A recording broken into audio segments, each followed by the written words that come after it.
大家好啊，我係 May姐。嗱，好多人咧話點樣燉個雞汁啊，或者燉個瘦肉汁。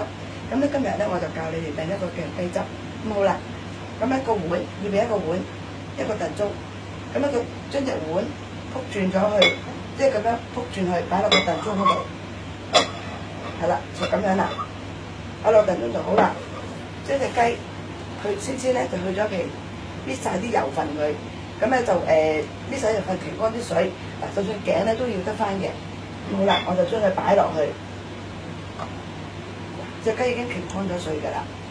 咁好啦，將佢擺落去，即係趴住隻個碗度。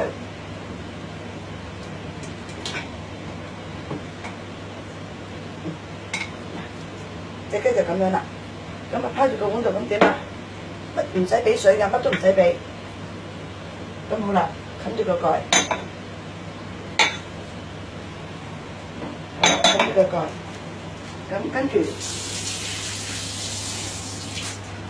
要俾一個燉盅，教佢3個半鐘頭或者3個鐘都可以嘅。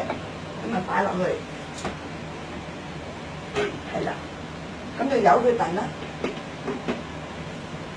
燉完之後唔需要加水嘅隻雞，咁燉咗呢個時間完咗啦，咁嗰隻雞攞翻啲肉出嚟，然後先至慢慢將個碗撬起佢，撬起嗰啲汁咧就喺晒個碗裏邊嘅，大家明唔明白 ？OK， 拜拜。